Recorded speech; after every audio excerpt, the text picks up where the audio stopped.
Mga kapatid, napakaganda ang ating ebanghelyo sa araw na ito, bagkus ito ay babasahin sa kapistahan ng Presentation of the Lord o yung pag-aalay ng ating Panginoon sa templo. At dalawa ang kataga dito na gusto kong sasabihin sa inyo. Unang-una, itong act o itong gawain na ito ay para kay Maria at para kay Jesus. Bakit para kay Maria?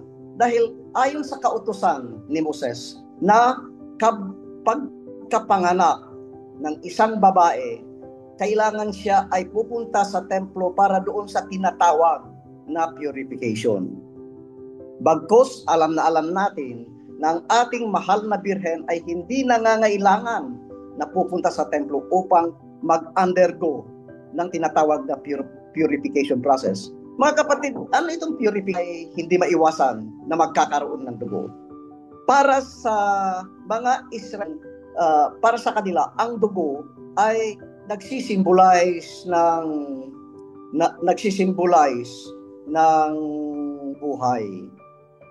Pero ang dugo din ay nakakapagparubi sa isang babae na nanganganak. Kung kaya ang isang babae na nanganak ay hindi siya nanganak o kaya yung sa mga babae nagkaroon ng monthly period, yung period na nagkaroon sila ng paglabas ng dugo sa kanilang katawan, hindi sila pwedeng pupunta sa templo kundi hindi sila nag-undergo ng process of purification. Ito ngayon ang ginawa sa ating mahal na Birhen. Sabi ko nga kanina na hindi niya kailangan ang pumunta sa templo upang mag-undergo ng tinatawag na purification. Pero dahil sa kanyang kababaang loob, siya ay tumupad kung ano ang hinihingi ng kautusan ni Moses. Sa pangalawa ay kay Jesus, para kay Jesus. Si Jesus ay isang anak, isang panganay na anak. Diba? Palagi nating naririnig, the firstborn of Son of Mary. Sa mga Israelita, ang panganay na anak ay kailangan ito ay ibinibigay sa Panginoon, ibinibigay sa Diyos. Lahat ng mga panganay na Israelita ay ibinibigay sa Diyos. Kung kaya, balikan natin yung pangyayari kay Moses nung sila ay aalis sa Ehipto. 'Di ba? Ano ang inuutos ni Moses? Lagyan ng dugos ang mga pintuan upang ang mga firstborn na anak, maging anak ng hayop, anak ng Israelita, anak ng mga Egyptians ay hindi mamamatay. At kung sino man walang dugo sa kanilang pintuan, ang mga firstborn ay mamamatay. So dito natin maalala yung sinabi na ang panganay na anak pala ay kailangan iniaalay sa Panginoon. Ito naalala ko tuloy. Ako ay panganay sa aming mga magkakapatid. At nung ako'y maliit pa, kahit naman pala ngayon ay maliit pa rin ako, ibig kong sabihin nung ako ay bata pa, ako ay masakitin. Pag di nyo napapansin sa ngayon ay parang mas maiksi yung isang paa ko kasi ako ay biktima din ng polio. At masakitin ako at naalala ko na may mga time na ako ay nakahiga lamang sa sa bed. Hindi ako makatayo. Kapag pupunta ako sa CR, kailangan ng mag-aalalay sa akin. Ngayon ko lang napagtanto na when I was studying theology, narinig ko na sinabi ng aking nanay, alam mo, sabi niyan, ikaw ay napakamasakitin nung ikay ay bata pa. At ito lang ang panalangin ko sa iyo, na Panginoon, iaalay ko ang aking panganay na anak sa iyo at gawin mo sa kanya kung ano ang gusto mo. So, habang binabasa itong kataga na ito, itong parte ng Bible na ito, ay naalala ko yung sinabi ng nanay ko, na ako pala, bilang panganay sa aming family, ay inalay ng aking nanay, inalay ng kanyang puso ng aking nanay. Ang aking nanay ay napakasimple. Ang aking nanay ay napakabait. Pero ito ang sinabi niya, inalay kita sa Diyos at gawin kung ano ang gusto niyang gawin sa iyo ay bahala na. Kita ko nga na dahil sa ginawa ng nanay ko, napakaraming mga blessings na ipagkaloob sa akin. And I am very grateful, not only to my mother, but also very grateful sa Diyos. Balikan natin ang ating topic. Ano ang mensahe sa atin ng ating topic?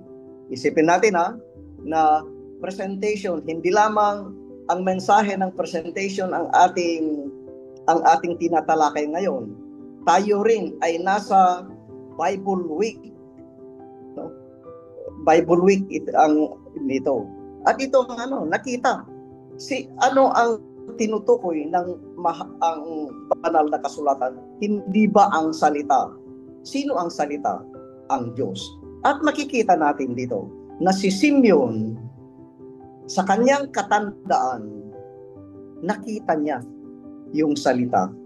Nakita niya si Jesus bilang salita na siya ang magbibigay ng liwanag. At tingnan natin mabuti dito. Liwanag hindi lamang sa mga Israelita, hindi lamang sa mga Hudyo, kundi liwanag sa mga Hentil. Pwede nating sabihin na mas nauna pala si Simeon na nagiging apostol ng mga Hentil mas nauna kaysa kay San Pablo, di ba? Kilala natin si San Pablo bilang apostol ng mga Hentil. Pero ito, nauna si Simeon na nag-proclaim na ito na nga yung salita na ipinagkaloob ng Diyos na magbibigay ng liwanag hindi sa mga Israelita kundi liwanag sa mga Hentil. Isipin natin, tayo ang pinakaunang beneficiaries sa pagdating ni Jesus. Di ba? Hindi tayo Hudyo, hindi tayo Israelita. Tayo ay napapabilang sa mga Hentil. At dumating si Jesus para sa atin. Dumating si Jesus na nagbigay ng liwanag para sa atin. Dumating si Jesus na nagbigay ng pag-asa para sa atin. Mga kasama, mga kaibigan, mga kapatid ko kay Kristo, tayo ay binigyan ng pagkakataon upang magiging tagapagmana. Tayo ay para magiging bearer of the light of Christ. At iyan ang ating iyan ang ating misyon. Titingnan natin na bakit hindi mga Israelita? Napakalaking mensahe ito kasi tayo ay malaki, pagtitingnan natin, maiintindihan natin ang nasa sa buhay ng ibang mga katulad natin dahil tayo ay nararanasan din natin ang kanilang buhay. Di ba ang pagdating ni Jesus, pag makikita natin din dito ay nangyari itong kapistahan ng presentation 40 days pagkatapos ng kapanganakan ni Jesus. Di ba? Ano ay binabahagi ng pagkapanganak ni Jesus para sa atin? Di ba pagpapakumbaba? Pagpapakumbaba. Ang pagpunta ng ating mahal na Birheng Maria sa templo upang siya ay mag-undergo ng purification. Di ba? Pagpapakumbaba. Hindi nila kailangang gawin. Ang pagpunta ng ating Panginoong Hesus sa mundong ito ay pagpapakumbaba. Kung kaya't may sinasabi sa banal na kasulatan na though He was in the form of God, ito ay nagsasabi kay ang tungkol kay Jesus, He was in the form of God, siya nga ay Diyos. He did not deem equality with God. Rather, sabi niya, He emptied Himself and taking the form of a slave. Diba? Nagpakumbaba nagiging parang isang slave para lamang maranasan niya ang ating nararanasan.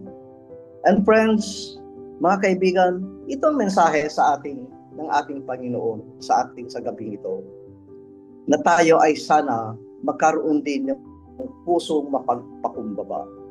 Kailan lang tayo magkaroon ng pusong mapagpakumbaba? Kung magkakaroon tayo ng tinatawag na understanding heart. Ano ang understanding? Kung titingnan natin yung salitang understanding is to stand under. Di ba?